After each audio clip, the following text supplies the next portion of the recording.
मनुष्य का जीवन कैसे आत्म केंद्रित हो, कैसे वो स्वयं का अनुभव कर सके, कैसे आत्म उपलब्धि हो सके, इस दिशा में आज दिन की 2 चर्चाओं में थोड़ी सी बात हुई है।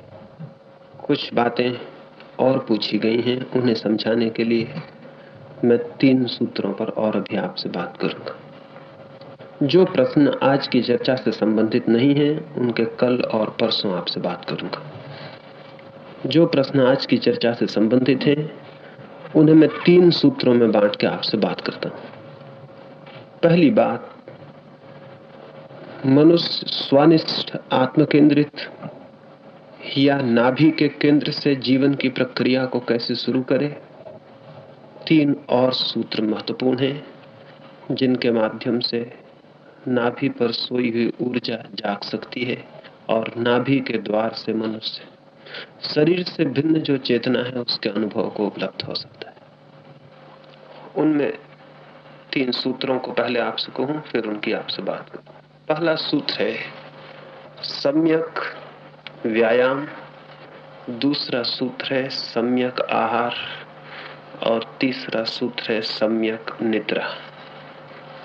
जो व्यक्ति ठीक ठीक श्रम से, ठीक ठीक आहार से और ठीक ठीक निद्रा से वंचित हो जाता है, वो कभी भी नाभि केंद्रित नहीं हो सकता है। और इन तीनों ही चीजों से मनुष्य जाति वंचित हो गई है। मनुष्य अकेला प्राणी है जिसके आहार का कोई ठिकाना नहीं रहा है। बाकी सभी प्राणियों के आहार सुनिश्चित हैं। उनकी मूल प्रवृत्ति, उनकी प्रकृति निर्धारित करती है कि वे क्या खाएं और क्या ना खाएं, और कितना खाएं और कितना ना खाएं, और कब खाएं और कब खाने से रुक जाएं। लेकिन मनुष्य बिल्कुल ही इनडिटर्मिनेट है, वो बिल्कुल अनिश्चित है। न तो उसकी प्रकृति कुछ कहती है कि वो क्या खाए, न उसका बोध कहता है कि वो कितना खाए, न उसकी समझ कोई निर्धारण करती है कि वो कब रुक जाए। ये कोई भी बातें मनुष्य की सब निर्धारित न होने से मनुष्य का जीवन बहुत अनिश्चित दिशाओं में प्रवृत्त हुआ है। लेकिन थोड़ी भी समझ हो, थोड़ी भी बुद्धिपूर्वक, थोड़े भी विचार से, थोड़े भी आंख खोल के आदमी जीना शुरू करे तो आहार को सम्यक कर लेना जरा भी कठिन नहीं है, अत्यंत आसान बात है। उससे ज्यादा आसान कोई बात नहीं हो सकती। सम्यक आहार को 2-3 टुकड़ों में बांट के समझ लेना चाहिए। पहली तो बात, मनुष्य क्या खाए क्या ना खाए।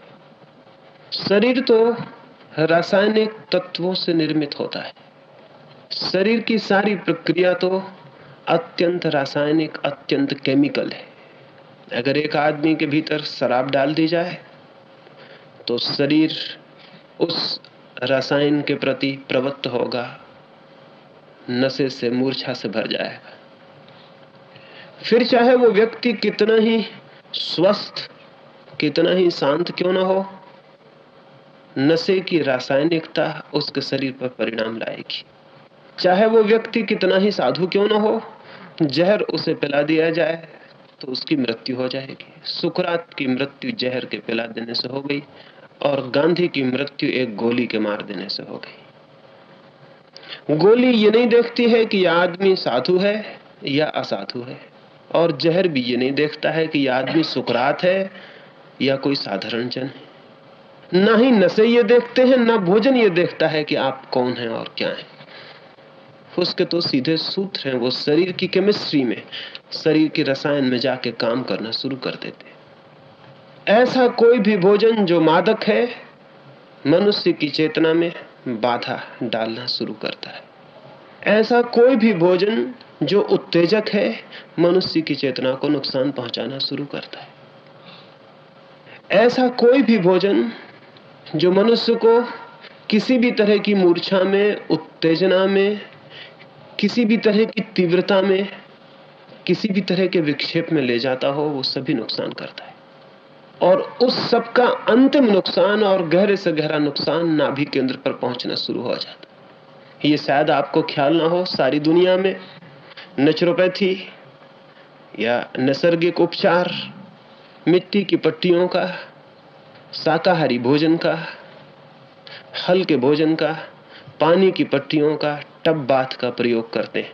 लेकिन किसी भी नेचुरोपैथ को अभी ये ख्याल में नहीं बात आई है कि पानी की पट्टियों का, मिट्टी की पट्टियों का या टब बाथ का जो भी परिणाम होता है वो पानी का उतना नहीं है, न मिट्टी का उतना है, बल्कि नाभिक केंद्र के ऊपर उनका जो परिणाम होता है उसके कारण वो सारे प्रभाव पड़ते हैं।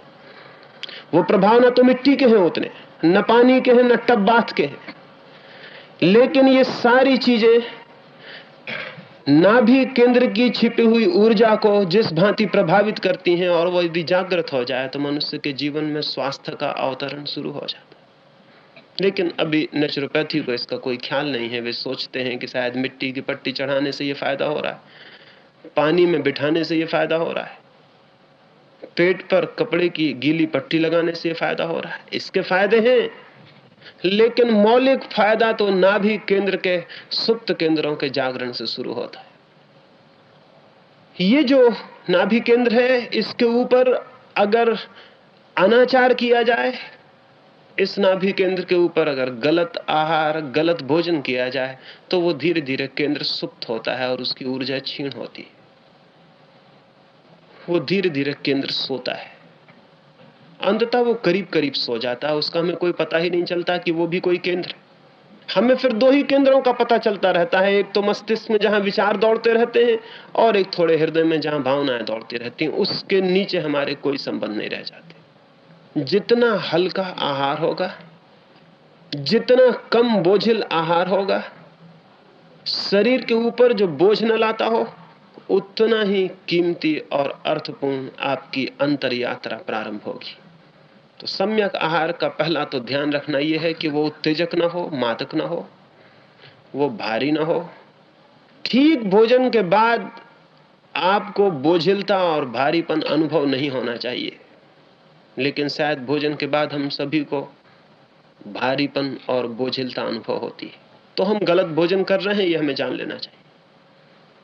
एक बहुत बड़े डॉक्टर ने, केनेथ वाकर ने, अपनी आत्मकथा में लिखा है कि मैं अपने जीवन भर के अनुभव से ये कहता हूं कि लोग जो भोजन करते हैं उनमें से आधे भोजन से उनका पेट भरता है और आधे भोजनों से हम डॉक्टरों का पेट भरता है। अगर वे आधा भोजन करें तो वे बीमार ही नहीं पड़ेंगे और हम डॉक्टरों की कोई जरूरत नहीं रह जाएगी। कुछ लोग इसलिए बीमार रहते हैं कि उन्हें पूरा भोजन नहीं मिलता, और कुछ लोग इसलिए बीमार रहते हैं कि उन्हें ज्यादा भोजन मिल जाता है। कुछ लोग भूख से मरते हैं, कुछ लोग भोजन से मरते हैं, और भोजन से मरने वालों की संख्या भूख से मरने वालों की संख्या से हमेशा ज्यादा रही। भूख से मरने वाले बहुत कम लोग हैं।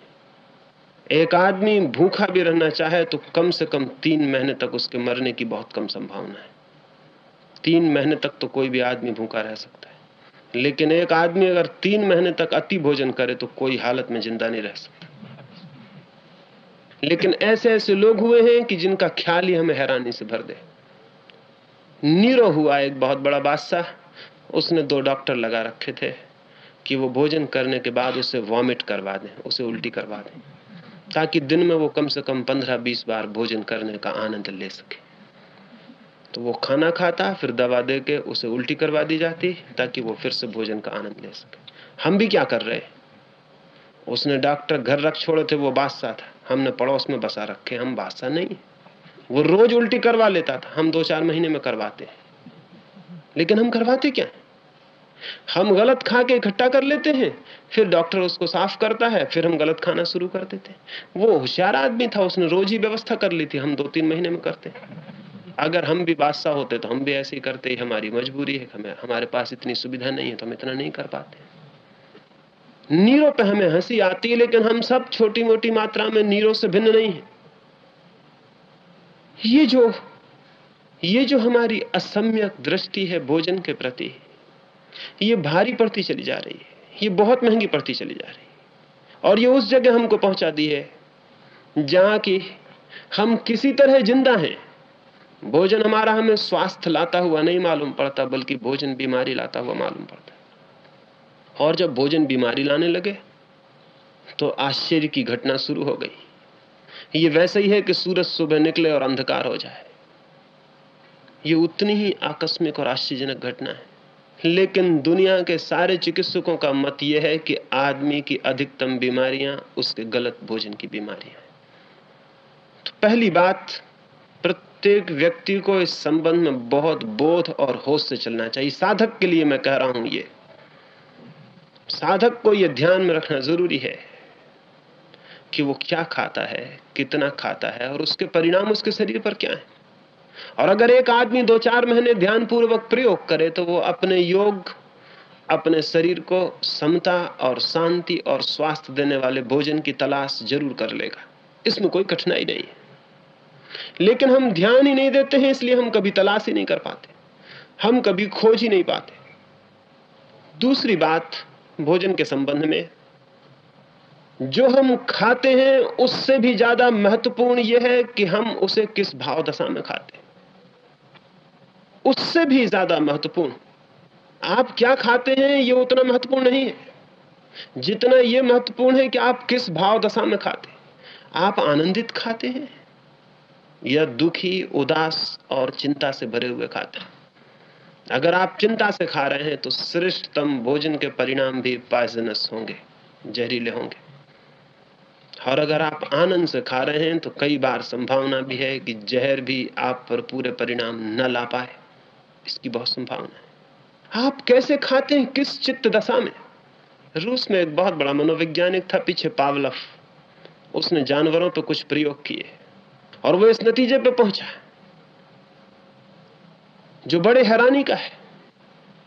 वो कुछ कुत्तों पे प्रयोग कर रहा था, कुछ बिल्लियों पे प्रयोग कर रहा था। उसने एक बिल्ली को भोजन दिया और सामने उसके एक्सरे मशीन लगा रखी थी जिससे वो देख रहा था कि उस बिल्ली के पेट में क्या हो रहा है भोजन के बाद।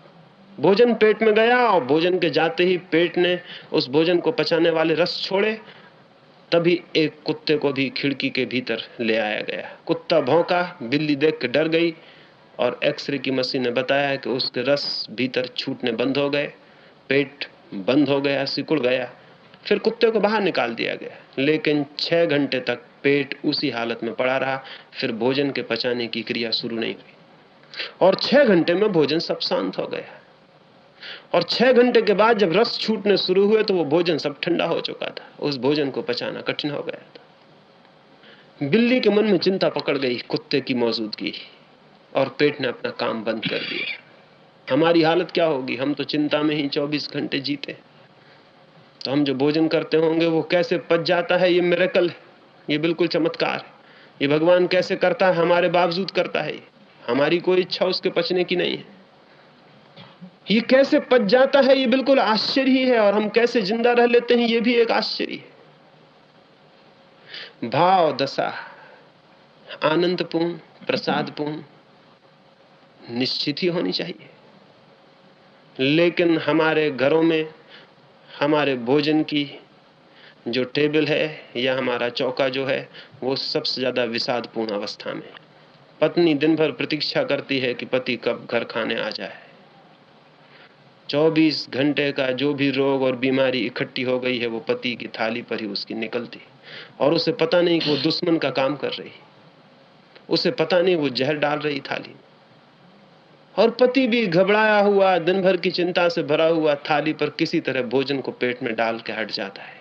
उसे पता नहीं कि एक अत्यंत प्रार्थनापूर्ण कृत्य था जो उसने इतनी जल्दी में किया है और भाग खड़ा हुआ है। ये कोई ऐसा कृत्य नहीं था कि इस जल्दी में किया जाए।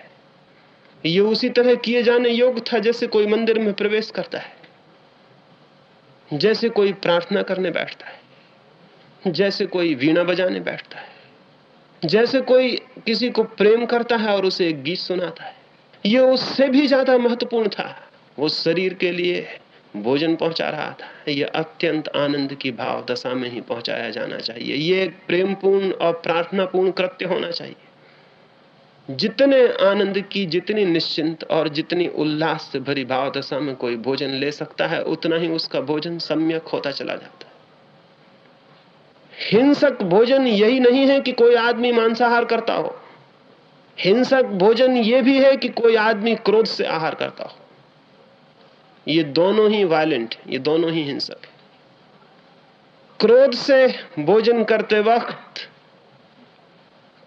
दुख में, चिंता में भोजन करते वक्त भी आदमी हिंसक आहार ही कर रहा है, क्योंकि उसे इस बात का पता ही नहीं है कि वो जब किसी और का मांस लाके खा लेता है तब तो हिंसक होता ही है, लेकिन जब क्रोध और चिंता में उसका अपना मांस भीतर जलता हो तब वो जो भोजन कर रहा है वो भी अहिंसक नहीं हो सकता है, वहां भी हिंसा मौजूद है।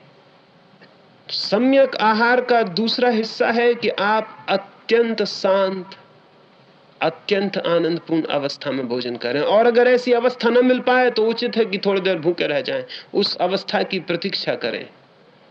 जब मन पूरा तैयार हो तभी भोजन पर उपस्थित होना जरूरी है। कितनी देर मन तैयार नहीं होगा? मन के तैयार होने का अगर ख्याल हो तो एक दिन मन भूखा रहेगा। कितनी देर भूखा रहेगा? मन को तैयार होना पड़ेगा। मन तैयार हो जाता है, लेकिन हमने कभी उसकी फिक्र नहीं की। हमने भोजन डाल लेने को बिल्कुल मैकेनिकल, एक यांत्रिक क्रिया बना रखी है कि शरीर में भोजन डाल देना है और उठ जाना है। वो कोई साइकोलॉजिकल प्रोसेस, वो कोई मानसिक प्रक्रिया नहीं रही है। ये घातक बात है। शरीर के तल पर सम्यक आहार स्वास्थ्यपूर्ण हो, अनुत्तेजनापूर्ण हो, अहिंसक हो, और चित्त के आधार पर आनंदपूर्ण चित्त की दशा हो, प्रसादपूर्ण मन हो, प्रसन्न हो, और आत्मा के तल पर कृतज्ञता का बोध हो, धन्यवाद का भाव हो। ये तीन बातें भोजन को सम्यक बनाती हैं। मुझे भोजन उपलब्ध हुआ है, ये बहुत बड़ी धन्यता है। मुझे एक दिन और जीने को मिला है, ये बहुत बड़ा ग्रेटिट्यूड है। आज सुबह में फिर जीवित उठाया हूं, आज फिर सूरज ने रोशनी की है, आज फिर चांद मुझे देखने को मिलेगा, आज मैं फिर जीवित हूं। जरूरी नहीं था कि मैं आज जीवित होता, आज मैं कब्र में भी हो सकता था, लेकिन आज मुझे फिर जीवन मिला है। और मेरे द्वारा कुछ भी कमाई नहीं की गई जीवन पाने को, जीवन मुझे मुफ्त मिला है। इसके लिए कम से कम धन्यवाद का, मन में अनुग्रह का, ग्रेटिट्यूड का कोई भाव होना चाहिए। भोजन हम कर रहे हैं, पानी हम पी रहे हैं, श्वास हम ले रहे हैं, इस सब के प्रति अनुग्रह का बोध होना चाहिए। समस्त जीवन के प्रति, समस्त जगत के प्रति, समस्त सृष्टि के प्रति, समस्त प्रकृति के प्रति, परमात्मा के प्रति एक अनुग्रह का बोध होना चाहिए कि मुझे एक दिन और जीवन का मिला, मुझे एक दिन और भोजन मिला, मैंने एक दिन और सूरज देखा, मैंने आज और फूल खिले देखे, आज मैं और जीवित था। रविंद्रनाथ की मृत्यु आई, उसके 2 दिन पहले उन्होंने कहा कि हे परमात्मा, मैं कितना अनुग्रहित हूं, कैसे कहूं। तूने मुझे जीवन दिया जिसे जीवन पाने की कोई भी पात्रता ना थी। तूने मुझे श्वासें दी जिसके श्वास पाने का कोई अधिकार ना था। तूने मुझे सौंदर्य के आनंद के अनुभव दिए जिनके लिए मैंने कोई भी कमाई ना की थी। तो मैं धन्य रहा हूं और तेरे बोझ से, अनुग्रह के बोझ से दब गया हूं। और अगर तेरे इस जीवन में मैंने कोई दुख पाया हो, कोई पीड़ा पाई हो, कोई चिंता पाई हो, तो वो मेरा कसूर रहा होगा। तेरा जीवन तो बहुत बहुत आनंदपूर्ण था, वो मेरी कोई भूल रही होगी। तो मैं नहीं कहता हूं तुझसे कि मुझे मुक्ति दे दे जीवन से। अगर तू मुझे फिर से योग्य समझे तो बार बार मुझे जीवन में भेज देना। तेरा जीवन अत्यंत आनंदपूर्ण था और मैं अनुग्रहित हूं। ये जो भाव है, ये जो कृतज्ञता का भाव है, वो समस्त जीवन के साथ संयुक्त होना चाहिए। आहार के साथ तो बहुत विशेष रूप से, तो ही आहार सम्यक हो पाता है। दूसरी बात है सम्यक श्रम। वो भी जीवन से विच्छिन्न हो गया, वो भी अलग हो गया। श्रम एक लज्जापूर्ण कृत्य हो गया, वो एक शर्म की बात हो गई। एक पश्चिम के विचारक अल्बेर कामू ने अपने एक पत्र में मजाक में लिखा है कि एक जमाना ऐसा भी आएगा कि लोग अपना प्रेम भी नौकर के द्वारा करवा लेंगे। अगर किसी को किसी से प्रेम हो जाएगा तो एक नौकर लगा देगा बीच में कि तू मेरी तरफ से प्रेम कर। ये संभावना किसी दिन घट सकती है, क्योंकि और सब तो हम दूसरों से करवाना शुरू कर दिए हैं। सिर्फ प्रेम भर एक बात रह गई जो हम खुद ही करते हैं। प्रार्थना हम दूसरे से करवाते हैं, एक पुरोहित को रखवा लेते हैं, कहते हैं हमारी तरफ से प्रार्थना कर दो, हमारी तरफ से यज्ञ कर दो। मंदिर में एक पुजारी पाल लेते हैं, उससे कहते हैं तुम हमारी तरफ से पूजा कर देना। प्रार्थना और पूजा भी हम नौकरों से करवा लेते हैं। तो कोई आश्चर्य नहीं है जब परमात्मा से प्रेम का कृत्य हम नौकरों से करवा लेते हैं, तो कोई बहुत कठिन नहीं है कि किसी दिन समझदार आदमी अपना प्रेम भी नौकरों से करवा ले। इसमें कौन सी कठिनाई? और जो नहीं नौकरों से करवा सकेंगे वो लज्जित होंगे कि हम गरीब आदमी हैं, हमको खुद ही अपना प्रेम करना पड़ता। ठीक भी है, ये संभव हो सकता है, क्योंकि जीवन में और बहुत कुछ महत्वपूर्ण है जो हमने नौकरों से करवाना शुरू कर दिया, और हमें इस बात का पता ही नहीं है कि उसको खो के हमने क्या खो दिया है। सारे जीवन की जो भी शक्ति है वो सब खो गई है, क्योंकि मनुष्य का शरीर, मनुष्य के प्राण किसी विशिष्ट श्रम के लिए निर्मित है, और उस सारे श्रम से उसे खाली छोड़ दिया गया। सम्यक श्रम भी मनुष्य की चेतना और ऊर्जा को जगाने के लिए अनिवार्य हिस्सा है। अब्राहम लिंकन एक दिन सुबह सुबह अपने घर बैठा अपने जूतों पर पालिश करता था। उसका एक मित्र आया और उस मित्र ने कहा, लिंकन ये क्या करते हो, तुम खुद ही अपने जूतों पर पालिश करते हो? लिंकन ने कहा, तुमने मुझे हैरानी में डाल दिया, तुम क्या दूसरों के जूतों पर पालिश करते हो? मैं अपने ही जूतों पर पालिश कर रहा हूं, तुम क्या दूसरों के जूतों पर पालिश करते हो? उसने कहा कि नहीं नहीं, मैं तो दूसरों से करवाता हूं। लिंकन ने कहा, दूसरों के जूतों पर पालिश करने से भी बुरी बात यह है कि तुम किसी आदमी से जूते पे पालिश करवाओ। इसका मतलब क्या है? इसका मतलब यह है कि जीवन से सीधे संबंध हम खो रहे हैं। जीवन के साथ हमारे सीधे संबंध श्रम के संबंध है, प्रकृति के साथ हमारे सीधे संबंध हमारे श्रम के संबंध है। कन्फ्यूशियस के जमाने में, कोई 3000 वर्ष पहले, कन्फ्यूशियस एक गांव में घूमने गया था। उसने एक बगीचे में एक माली को देखा। एक बूढ़ा माली कुएं से पानी खींच रहा है। बूढ़े माली का कुएं से पानी खींचना बड़ा कष्टपूर्ण है। वो बुढ़ा लगा हुआ है पानी को, जहां बैल लगाए जाते हैं वहां बुढ़ा लगा हुआ है, और उसका जवान लड़का लगा हुआ है। वो दोनों पानी खींच रहे हैं। वो बूढ़ा बहुत बूढ़ा है। कन्फ्यूशियस को ख्याल हुआ, क्या इस बूढ़े को अब तक पता नहीं है कि बैलों या घोड़ों से पानी खींचा जाने लगा है? ये खुद ही लगा हुआ खींच रहा है। ये कहां के पुराने ढंग को अख्तियार किए हुए है? तो वो बूढ़ा आदमी के पास कन्फ्यूशियस गया और उससे बोला कि मेरे मित्र, क्या तुम्हें पता नहीं है, नई इजाद हो गई है, लोग घोड़े और बैलों को जोत के पानी खींचते हैं, तुम खुद लगे हुए। उस बूढ़े ने कहा, धीरे बोलो, क्योंकि मुझे तो कुछ खतरा नहीं, लेकिन मेरा जवान लड़का न सुन ले। कन्फ्यूशियस ने कहा, तुम्हारा मतलब? मुझे सब इजाद पता है, लेकिन सब इजाद आदमी को श्रम से दूर करने वाली है, और मैं नहीं चाहता कि मेरा लड़का श्रम से दूर हो जाए, क्योंकि जिस दिन वो श्रम से दूर होगा उसी दिन जीवन से भी दूर हो जाए। जीवन और श्रम समानार्थक है। जीवन और श्रम एक ही अर्थ रखते हैं, लेकिन धीरे धीरे हम उनको धन्यभागी कहने लगे जिनको श्रम नहीं करना पड़ता है, और उनको अभागे कहने लगे जिनको श्रम करना पड़ता है। और ये हुआ भी। एक अर्थ में बहुत से लोगों ने श्रम करना छोड़ दिया, तो कुछ लोगों पर बहुत श्रम पड़ गया। बहुत श्रम प्राण ले लेता है, कम श्रम भी प्राण ले लेता है। इसलिए मैंने कहा, सम्यक श्रम का ठीक ठीक विभाजन। हर आदमी के हाथ में श्रम होना चाहिए, और जितनी तीव्रता से और जितने आनंद से और जितने अहोभाव से कोई आदमी श्रम के जीवन में प्रवृत्त होगा, उतना ही पाएगा कि उसकी जीवन धारा मस्तिष्क से उतर के नाभि के करीब आनी शुरू हो गई। क्योंकि श्रम के लिए मस्तिष्क की कोई जरूरत नहीं होती, श्रम के लिए हृदय की भी कोई जरूरत नहीं होती। श्रम तो सीधा नाभि से ही ऊर्जा को ग्रहण करता है और निकलता है। थोड़ा श्रम, ठीक आहार के साथ साथ थोड़ा श्रम अत्यंत आवश्यक है। और ये इसलिए नहीं कि ये किसी और के हित में है।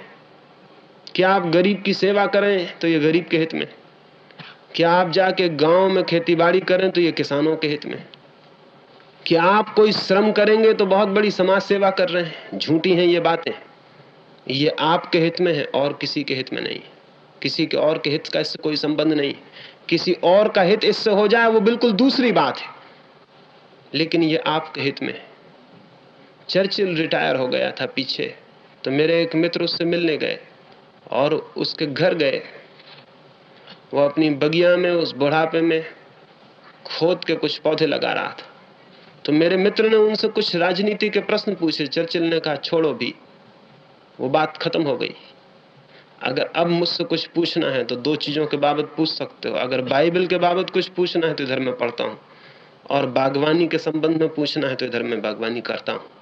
बाकी अब राजनीति के संबंध में मुझे कोई मतलब नहीं। हो गई वो दौड़ खत्म। अब मैं श्रम कर रहा हूं और प्रार्थना कर रहा हूं।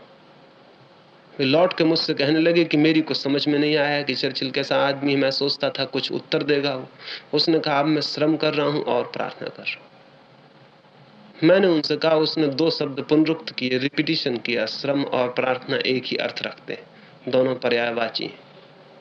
और जिस दिन श्रम प्रार्थना हो जाता है और जिस दिन प्रार्थना श्रम बन जाती है, उस दिन सम्यक श्रम उपलब्ध होता है। थोड़ा श्रम अत्यंत आवश्यक है, लेकिन श्रम की तरफ ध्यान नहीं गया भारत के सन्यासियों का भी ध्यान, क्योंकि उन्होंने श्रम से अपने हाथ अलग खींच लिए। श्रम करने का उन्हें सवाल नहीं था, वे दूर हट गए। धनपति इसलिए दूर हट गया कि उसके पास धन था, वो श्रम खरीद सकता था। सन्यासी इसलिए दूर हट गए कि उन्हें संसार से कुछ लेना देना न था, उन्हें कुछ पैदा न करना था, पैसा न कमाना था, उन्हें श्रम की जरूरत क्या थी। परिणाम यह हुआ कि समाज के दो आदरणीय वर्ग श्रम से दूर हट गए, तो श्रम जिनके हाथ में रह गया वो धीरे धीरे अनादरणीय हो गए। श्रम का साधक की दृष्टि से कह रहा हूं मैं, अत्यंत बहुमूल्य अर्थ और उपादेयता है। इसलिए नहीं कि उससे आप कुछ पैदा कर लेंगे, बल्कि इसलिए कि जितना आप श्रम में प्रवृत्त होंगे, आपकी चेतना धारा केंद्रीय होने लगेगी, मस्तिष्क से नीचे उतरनी शुरू होगी। उत्पादक ही हो श्रम, यह भी जरूरी नहीं है, अनुत्पादक भी हो सकता है, व्यायाम भी हो सकता है। लेकिन कुछ श्रम शरीर की पूरी स्फूर्ति और प्राणों की पूरी सजगता के लिए और चित्त की पूरी जागृति के लिए अत्यंत आवश्यक है। ये दूसरा हिस्सा है, लेकिन इस हिस्से में भी भूल हो सकती है, जिससे भोजन के हिस्से में भूल होती है। या तो कोई कम भोजन करता है या कोई ज्यादा भोजन कर लेता है। वैसी भूल यहां भी हो सकती है, या तो कोई श्रम नहीं करता या फिर ज्यादा श्रम कर सकता है। पहलवान ज्यादा श्रम कर लेते हैं, वो रुग्ण अवस्था है। पहलवान कोई स्वस्थ आदमी नहीं है। पहलवान शरीर पर अति भार डाल रहा है और शरीर के साथ बलात्कार कर रहा है। तो शरीर के साथ बलात्कार किया जाए तो शरीर के कुछ अंग, कुछ मसल्स अधिक विकसित हो सकते हैं, लेकिन कोई पहलवान ज्यादा नहीं जीता, कोई पहलवान स्वस्थ नहीं मरता। ये आपको पता है। चाहे गामा हो, चाहे सेंडो हो, चाहे दुनिया के कोई बड़े से बड़े शरीर के पहलवान हो, वे सभी अस्वस्थ मरते हैं, जल्दी मरते हैं और खतरनाक बीमारियों से मरते हैं। शरीर के साथ बलात्कार मसल्स को फुला सकता है, शरीर को दर्शनीय बना सकता है, एग्जीबिशन के योग बना सकता है, लेकिन एग्जीबिशन, प्रदर्शन और जिंदगी में बड़ा फर्क है। जीने में और स्वस्थ होने में और प्रदर्शन योग्य होने में बड़ा फर्क है। तो ना तो कम और न ज्यादा। हर व्यक्ति को खोज लेना चाहिए अपने योग, अपने शरीर के योग, कि वो कितना श्रम करे कि ज्यादा स्वस्थ और ताजा जी सके। जितनी ताजगी होगी, जितना भीतर स्वस्थ हवा होगी, जितनी श्वास श्वास आनंदपूर्ण होगी, उतना ही जीवन आंतरिक होने में सक्षम होता है। सिमोन वेल ने, एक फ्रेंच विचारिका ने, एक बड़ी अद्भुत बात अपनी आत्मकथा में लिखी है। उसने लिखा है कि मैं 30 वर्ष की उम्र तक हमेशा बीमार थी, मेरे सिर में दर्द था, अस्वस्थ थी, लेकिन ये तो मुझे 40 साल की उम्र में पता चला कि मैं 30 साल तक साथ साथ नास्तिक भी थी, और जब मैं स्वस्थ हुई तो मुझे पता नहीं कि मैं कब आस्तिक हो गई। और ये तो बाद में सोचने पर मुझे दिखाई पड़ा कि मेरे बीमार और रुग्ण होने का संबंध भी मेरी नास्तिकता से था। जो आदमी रुग्ण और बीमार है वो परमात्मा के प्रति धन्यवाद से भरा हुआ नहीं हो सकता। उसके मन में थैंकफुलनेस नहीं हो सकती परमात्मा के प्रति, उसके मन में क्रोध ही होता है। और जिसके प्रति क्रोध हो उसको स्वीकार करना असंभव है, और जिसके प्रति क्रोध हो वो तो ना हो, यही भावना होती है कि वो ना हो। तो अगर जीवन ठीक श्रम और ठीक व्यायाम पर एक विशिष्ट स्वास्थ्य के संतुलन को नहीं पाता है, तो आपके चित्त में जीवन के मूल्यों के प्रति एक निषेध का भाव, एक नेगेटिव वैल्यू, एक विरोध का भाव, एक विद्रोह का भाव होना स्वाभाविक है। सम्यक श्रम परम आस्तिकता की सीढ़ियों में एक अनिवार्य सीढ़ी है। तीसरी बात है सम्यक निद्रा। भोजन अव्यवस्थित हुआ है, श्रम अराजक हो गया है, और निद्रा की तो बिल्कुल ही हत्या की गई। मनुष्य जाति की सभ्यता के विकास में सबसे ज्यादा जिस चीज को हानि पहुंची है वो निद्रा है। जिस दिन से आदमी ने प्रकाश की इजाद की उसी दिन से निद्रा के साथ उपद्रव शुरू हो गए।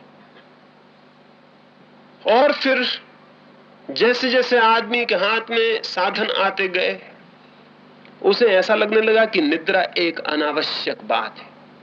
समय खराब होता है, जितनी देर हम नींद में रहते हैं समय फिजूल गया।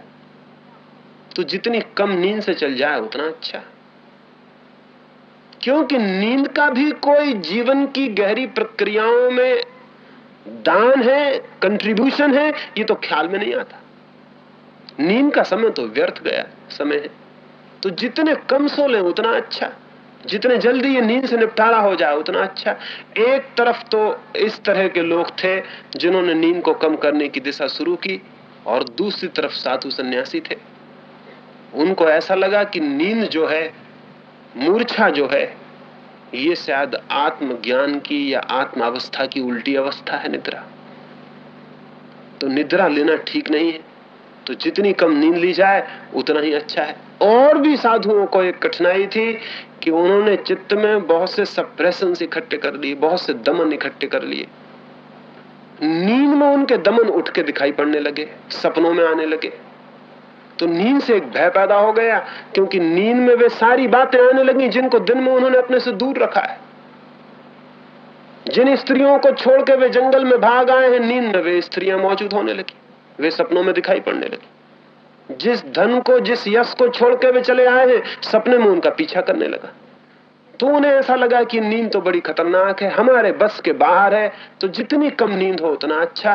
तो साधुओं ने सारी दुनिया में एक हवा पैदा की कि नींद कुछ गैर आध्यात्मिक, अनस्पिरिचुअल बात है, ये अत्यंत मूढ़तापूर्ण बात है।